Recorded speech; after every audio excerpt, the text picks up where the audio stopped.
Hey everyone, what's up? It's Dr. Charlie Johnson, physical therapist. In this video, I wanted to answer a question I recently got from a viewer. They basically sent me a message about an SI joint problem they were having and whether or not an SI joint belt would be something that they would want to try. So they said, I'll read it here. Hey, Dr. Charlie, what are your thoughts on SI joint belts? Do you think I should try one, or is it just another thing I'm going to waste my money on? So I want to give you my upfront answer here. And in this video, I'm going to share with you my thoughts on not only the SI joint, but also give you some practical sort of experiments or things that you can try to determine or see if an SI joint belt will help you or not. And ideally, you do this before you buy it. So if in any event you are new to my channel, my name is Dr. Charlie Johnson. I am a physical therapist and orthopedic specialist, and I help people with back, butt, and sciatica problems heal naturally by teaching them how to use movement as medicine.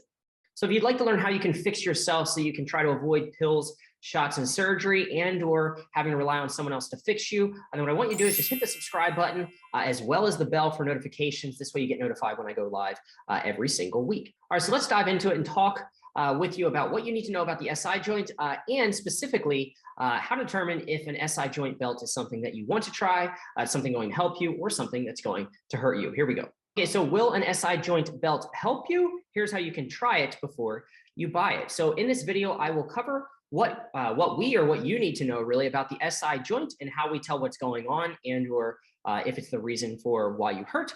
How to tell if an SI joint belt will help you by showing you how to test, treat, and retest the body. This is a super important process to determine if something's going to help you. This way you're not just guessing, you're testing.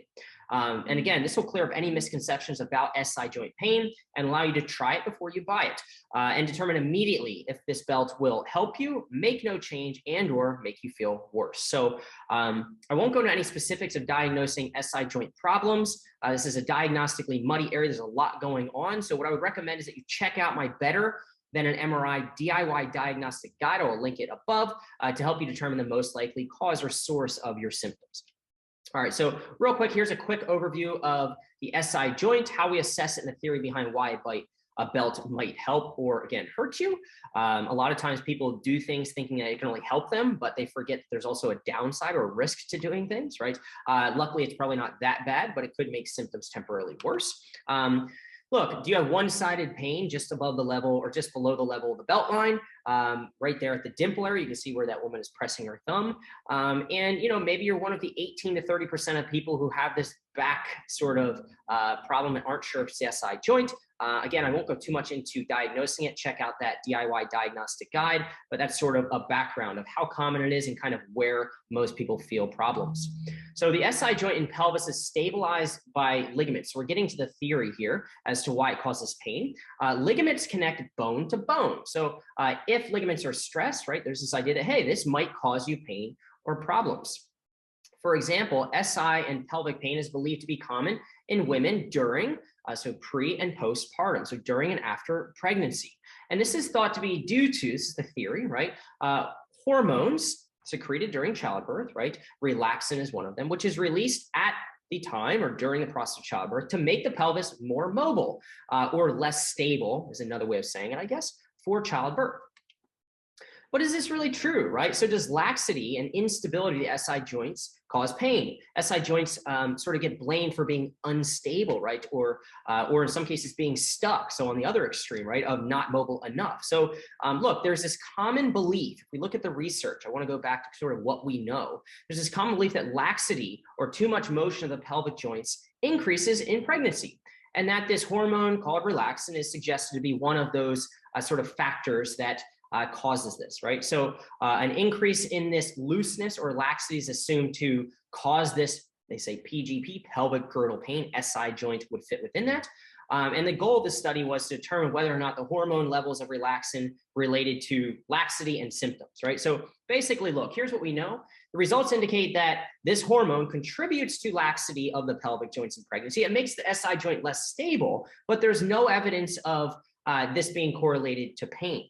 All right, so there's no evidence that we have today to link SI joint ligament laxity right? This theory that, hey, your SI joint is moving too much, you're unstable, and pain. There are people who have instability in the SI joint and feel no pain. There are people who have, instability, or what would be defined as that, or laxity, and do feel pain. So it's difficult to say. So look, there is even some debate over if the SI joint moves at all. And if it does, it moves very little, just millimeters. All right. So look, if you've seen a chiropractor, a massage therapist, an osteopath, or a PT, you may have been told that your pelvis is rotated or out of alignment, something like that.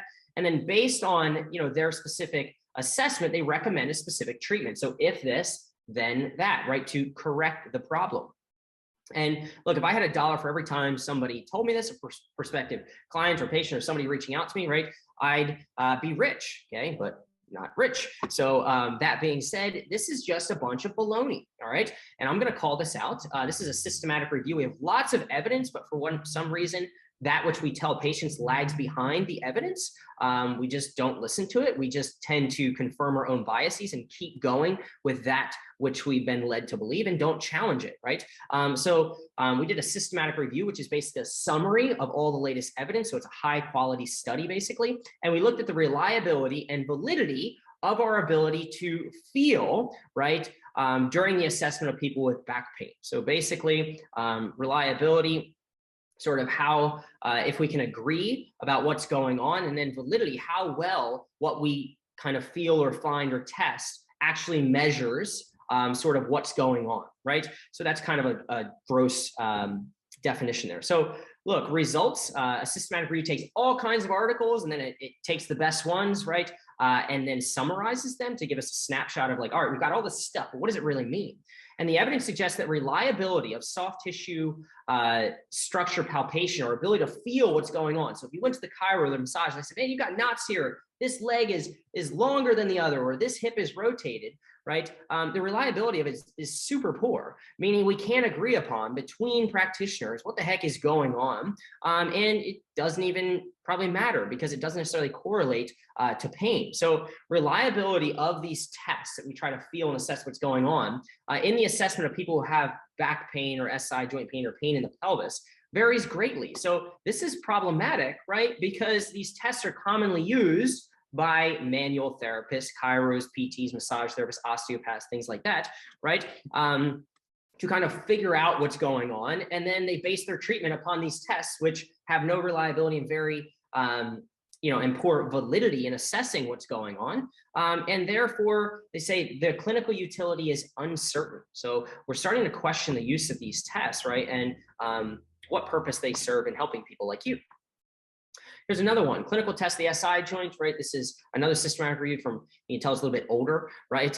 In the literature, summary, in the literature concerning the SI joint, there are numerous tests used to detect kind of how the joints are moving, joint mobility, or kind of the pain that you're feeling, right? However, the results of this review could not demonstrate reliable outcomes, and therefore no evidence on which to base acceptable or acceptance of these tests into clinical practice. So basically saying, hey, if you line up 100 people off the street, they may or may not have pain, and then you line up a bunch of different clinicians, right? We're going to go ahead and we're going to try to feel what's going on, but we're not going to agree upon what we feel. And, you might think someone's way out of whack, and that person may have no pain.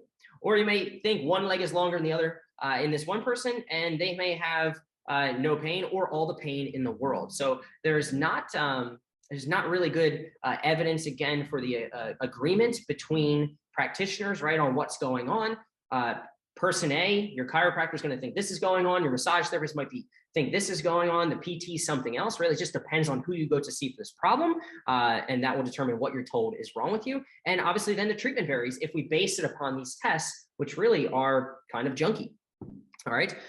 Variation in pelvic morphology, basically how the pelvis bones are sort of formed or structured, may prevent identification of anterior pelvic tilt. So if you're watching this video, you might have been told, hey, your pelvis is really tilted, and that's the reason why you have pain. Well, maybe or maybe not. But the truth is that therapists cannot tell. It doesn't matter how good you are with your hands, right, as a manual therapist or something like that, or it doesn't matter if you're seeing the best person in the world. The point is that they can't tell. We can't reliably determine if you're out of alignment or one side of the pelvis is rotated, because the truth is that we as humans are not symmetrical. So it's normal to have differences side to side. It just becomes a problem when you're in pain, right? Because you go searching for a problem and then you make every little asymmetry a reason as to why you hurt. And it's sort of, you go down a rabbit hole getting treatment for these problems, which are actually quite normal or may or may not be the issue. All right, so look, in simple terms, if you've ever been told you're out of alignment, your pelvis is rotated, or your one leg is longer, given a quick clinical assessment, and that's the cause for your pain. Look, I'm not saying it can't be the cause for your pain, but I'm just saying, it's probably a bunch of BS. All right, so our ability to tell what's going on with your pelvis is more a figment of our own theoretical imagination as people trying to help you, right? We want to help you, so we're coming up with reasons as to why you hurt. And because most of us are passionate about what we do, we take what we learn from textbooks in school and things like that, and we just apply it. And most of us, unfortunately, don't question it. So they're more a figment of our own theoretical imagination or confirmation bias. Because I'm a chiro, this is the way I see things, right? Because I'm an osteopath, this is the way I see things. A massage therapist, this is the way I see things. If I'm a massage therapist, every problem is due to a knot.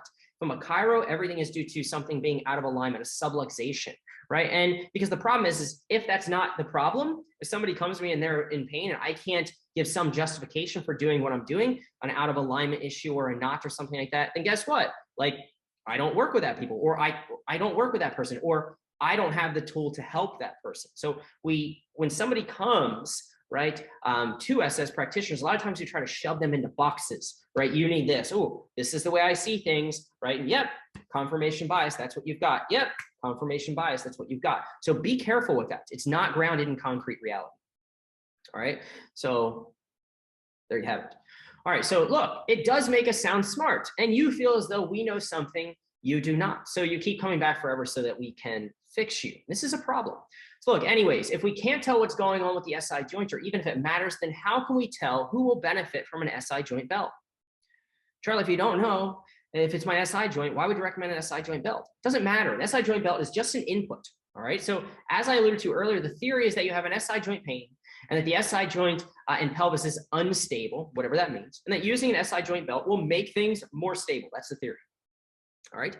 So it sounds logical, but as you saw earlier, we can't accurately assess the SI joint to begin with. And even in cases like pregnancy, where the ligaments do appear to become more lax or there's some looseness there, it doesn't necessarily correlate to pain, right? So look, there could be many reasons why this belt might help you beyond this, your unstable or this stability theory. So it just might make you feel more secure, might give you some squeeze, some comfort. It might feel warm. It might make you look thinner, right? It might make you feel more confident or less fearful or guarded because you have something securing you and just making you feel, better overall. Okay. So you feel like you have somebody kind of guarding the area. So it might just make you less fearful, right? And that's really probably what it comes down to at the end of the day, is that we can break the pain fear cycle by giving you an input that's positive or that your body perceives to be positive, no matter what it is, right? And we do that long enough, we get out of the pain fear cycle and you feel better.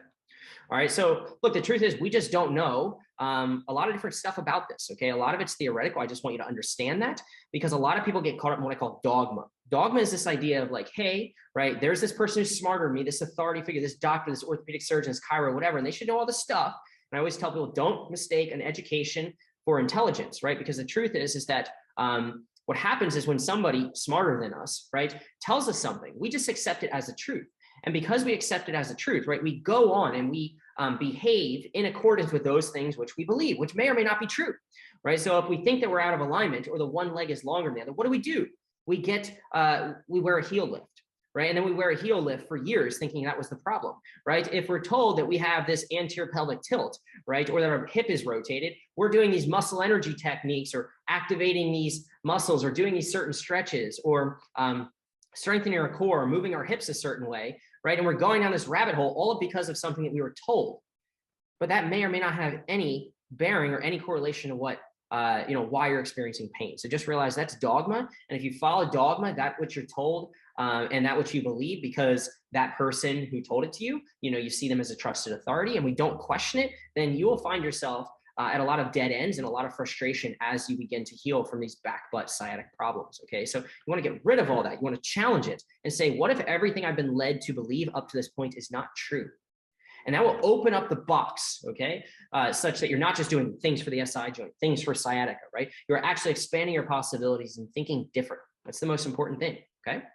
So look, all this to say, who cares what the exact source of pain is or why an SI joint belt may help or not? I'm concerned with teaching you the process, okay? The belt is just a tactic, all right? Just do this thing and see what happens, right? But if you don't understand, why you should do it, or if you should do it, or if it's something that is going to be a waste of money or a waste of time, or something that's going to make you feel worse, and how to apply it and when to apply it, right? And all these like what ifs, and you don't understand the kind of the core principle guiding that decision to use one or not, then again, not just as it relates to the SI joint belt, but as it relates to just doing other exercises, you will just do a bunch of random things and therefore you will get a random result. You won't understand why you got the result that you're getting. Okay. So I need you to understand the process. Okay. You need to have a system for figuring out what to do and what not to do before you spend your money, right, on another gadget or something else that ends up on the exercise bike, in your closet, right, things like that. So at the end of the day, the belt helps, then great. If not, move on. But you should be able to tell very quickly. And right now we're going to walk through how you can determine immediately if it's something you want to spend your money on, if it's going to be a waste of time, and or if it's going to make you worse. So look, here's a process of how you can tell immediately if an SI joint belt or anything for that matter will help you. Here it is. Okay. So first thing you do is you test the body and you find a yucky motion. So I'm going to give you just a few sort of common examples of things that people with SI joint problems find aggravating, but I could be wrong, and you could love walking, okay? Or you could love going up and down the stairs, right? But these are just common things, just like asymmetrical kind of loading motions that people have trouble with. If you have another motion that aggravates it and it's not any of these, maybe it's bending down or something like that, use that. So I'm going to test the body and find a yucky motion. Find something that reproduces your pain, switches it on, right? And makes you feel worse, okay? Now, that being said, obviously don't, do it a million times, all right? And don't pick something is going to set you back for weeks and lay you up in bed, all right? Just pick something and say, oh, I feel that a little bit, and that's good enough, okay? So oftentimes walking, a fast walk or a brisk walk, a little bit more of the jarring sensation will bother people. Sometimes stepping off a curb, that could be another one. Going up and down the steps, another asymmetrical motion, and or what we call an extension rotation test. So a lot of times you got pain, in that area, and you just extend, and if it's on the right side, twist back and close down on that side. A lot of times that will bother an SI joint problem. So first thing, you test the body and find a yucky motion. I don't care what it is. Then you apply the belt. Click. And then you go ahead and you retest that yucky motion. And then you follow some logic. So if no change in the yucky motion after you've applied the belt, you test the body, found something yucky, you apply the belt and you retested it. And if there was no change in it, then what does it mean? It means the belt doesn't help. Don't buy it. Don't waste your money. The yucky motion is better. It's likely to help. There's another way we can kind of double check. And if the yucky motion is worse, then the belt makes things worse. Don't buy it. So again, anytime you choose to do something, right? Anytime you say yes to trying something, realize that there's a risk-benefit ratio there, right? And the cool thing about motion in a belt is, look, I mean, the worst is it just aggravates things temporarily, but so it's not the end of the world. But a lot of people, they don't apply this logic to things like, hey, I have a yucky motion, or I have this problem in my life, and I'm going to choose to do surgery. Well, surgery, like, yeah, it could help, but it could also have like a very bad adverse effect. So this is why I'm a proponent of using motion and other strategies to help people. Okay, so it can often make people worse because sometimes the joints don't like compression.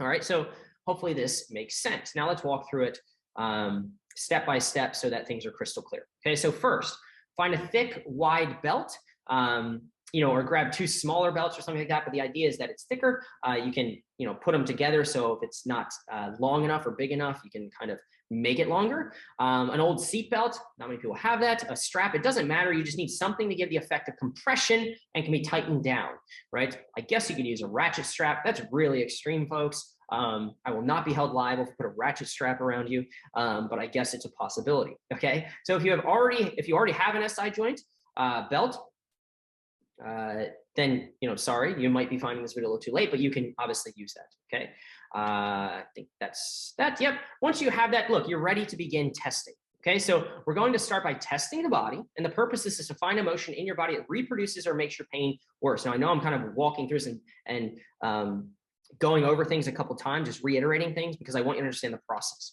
Okay, so this could be any motion that makes your pain worse, but a few common things that make folks with SI joint pain worse include maybe walking, stairs, going up or down stairs, and this extension rotation test to the side of pain. So once you find a yucky motion, if you haven't yet, pause this video or stop it, move around and find something that's a little bit yucky. Okay, Then what I want you to do is I want you to score it, meaning I want you to rate how yucky that motion is on a 0 to 100-point scale. So 0 equals yummy. There's no pain. There's no problems, Charlie. And 100 equals the yuckiest motion ever. Really, really painful.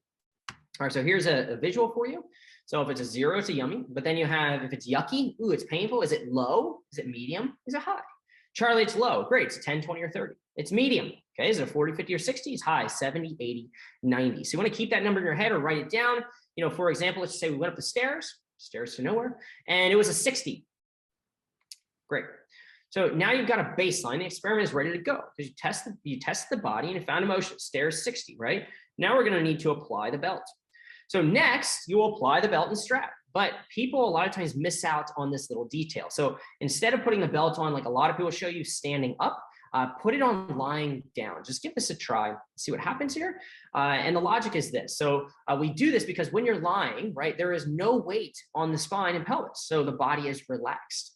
All right. And when we stand, the muscles around the pelvis are already engaged. So if the belt is applied lying first, right, the belt kind of tightens or cinches up when you stand and you engage those muscles. This ensures a nice snug fit. Okay, so real quick, before we apply the belt, let's think ahead for a moment. Immediately after applying the belt, you will retest and rescore your yucky motion. So we'll test the body, apply the belt, retest.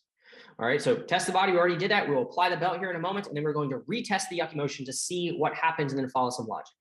So what I'm going to do here is I already recorded a clip a while back. Rather than just recreating the whole thing, I'm just going to show you a portion of that clip such that it demonstrates how you should put the belt on. So let's go ahead and let's watch that for a minute.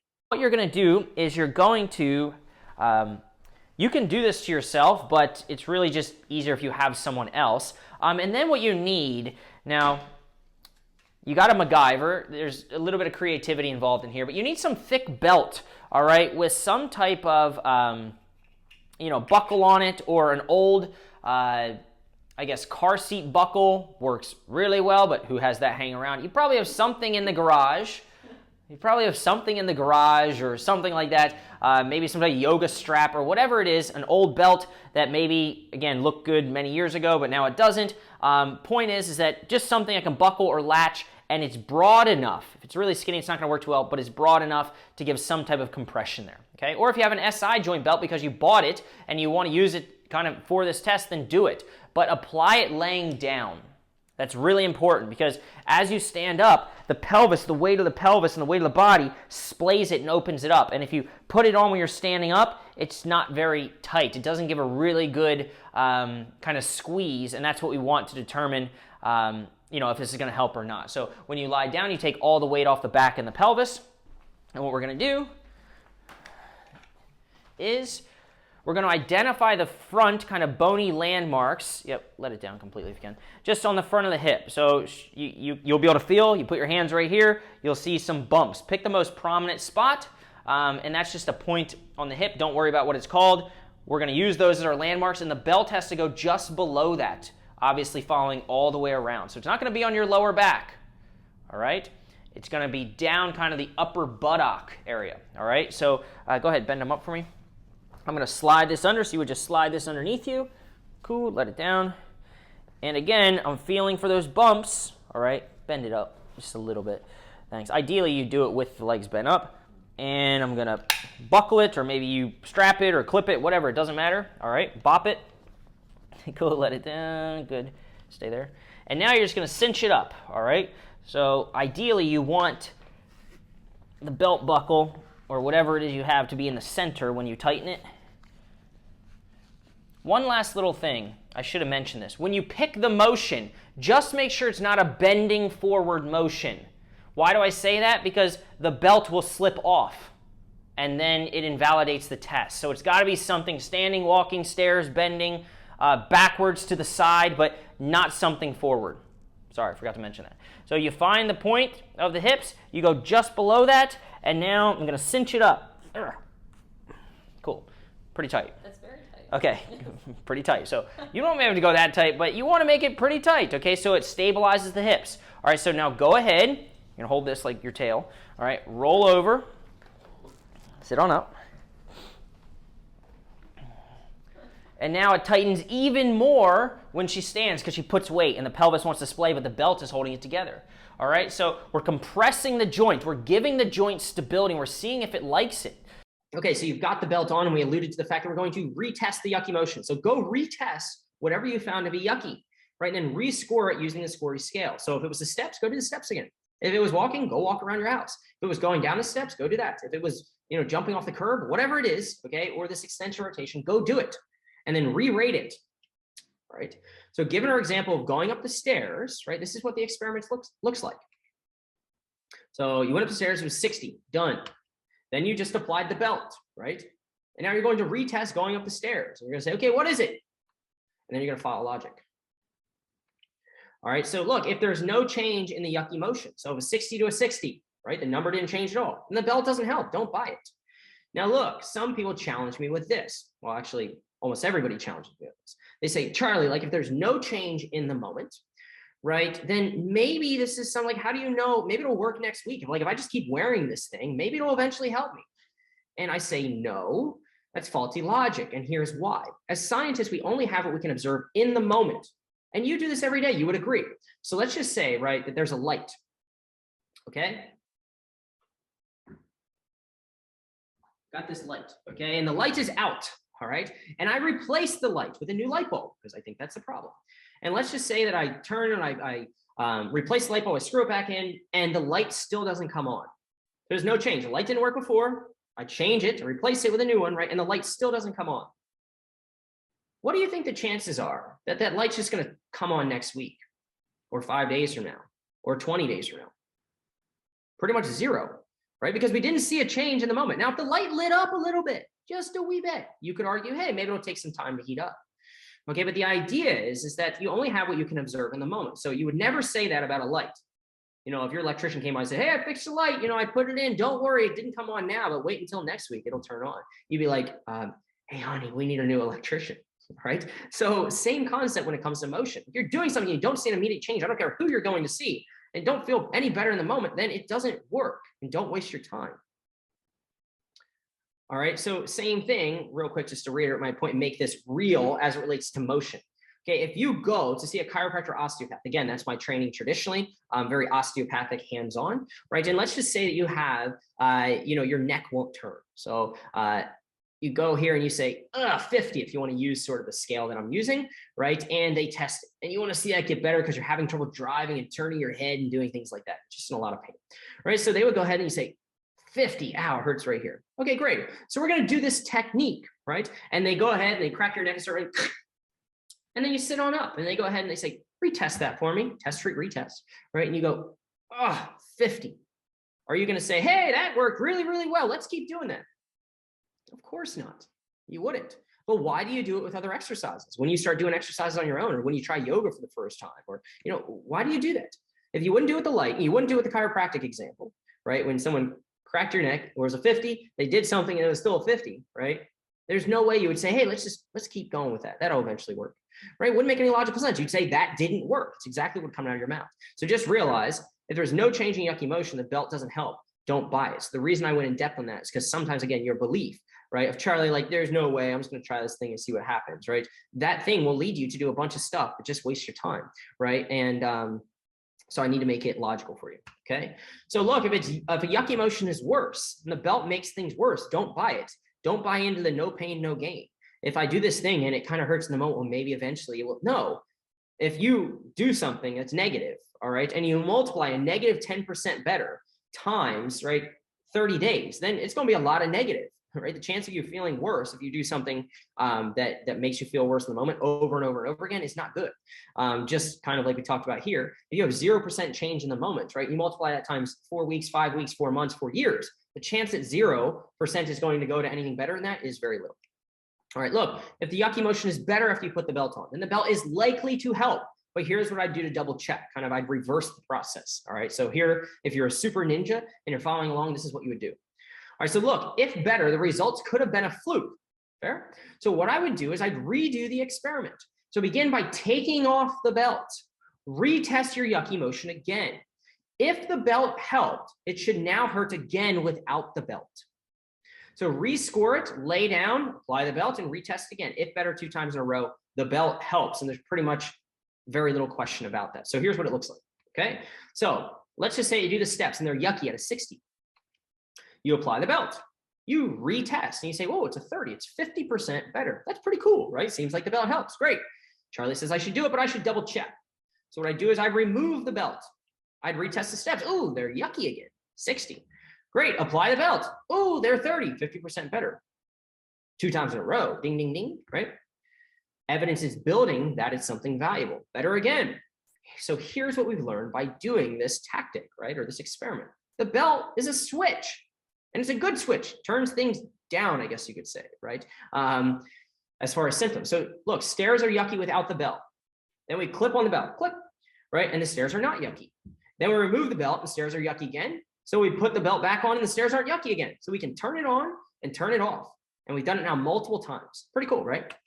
So this is how you determine if an SI joint belt or a back brace, if you're watching this, apply the concepts, right, will help you or not. So you've also learned how and where to apply the SI joint belt in that little video, right, that I showed. But the results of this experiment also leaves a clue and tells you something else. So at the most basic level, the belt gives some form of compression or squeeze to the pelvis, right? So how can you do the same? By the way, this doesn't mean you're unstable or anything, again, because we can't really tell, and there's not a whole lot of correlation there between instability and pain, but who cares? Some type of squeeze to my pelvic area seems to help. So how can you do more of that? Right? So why not repeatedly squeeze or contract the muscles around your pelvis and see what the change is, right? See what the effect is. So you can check out the video above. I will link it above to see just 2 simple ways that you can kind of apply that concept. So this is like next level thinking. If you tweak something or you do something or you apply a belt or something, I mean, unless you want to walk around with a belt for the rest of your life, the idea is like, okay, how can I do that which the belt is doing? Right? And how can I do that actively on my own so I'm more in control? I'm not relying on this external thing. There's nothing wrong with relying on an external back brace or this or that, but ideally, right, you take control and you learn to replicate that. All right, so over time, if you can find a motion that replicates the effect of the belt, then you can treat yourself and not have to rely on the SI joint belt or, super important, someone else to realign you long-term. That's it. That's all I've got, everyone. Hopefully you've enjoyed this video and got some value out of it. Again, I'm big about applying principles, not just tactics of try this if you have this, or try this if you have this. No, test it. Put it into a process. Test, treat, retest, follow logic. Test, treat, retest, follow logic. All right. This is the only way to get to the bottom of things. A lot of times people think that, hey, if you have this, there's a specific treatment for it. There is not. All we're doing is you're either seeing someone and they're doing a bunch of random stuff, or you're seeing someone, right, who's following a logical process to help you get to the bottom of it. Because at the end of the day, right, we just don't know so much about these problems, regardless of what you've been told. A lot of it's dogma, it's based off of theory, and I don't want you to get caught up in that because it often leads you down rabbit holes. So take control of your problem. You are in your own body. You are the only one, therefore, that can feel and understand exactly what's going on. So you've got to, grab the bull by the horns and start to become accountable and an advocate for yourself. And hopefully this information helps you do that. So here's some references if you want to check them out. Don't get lost in the lingo, but I figure I'd put it there for y'all. So until next time, thank you so much for watching. Be sure to subscribe. Again, hit the bell for notifications. If you need anything, comment below. I'd love to hear your thoughts on this process. Thanks, everyone. Chat soon.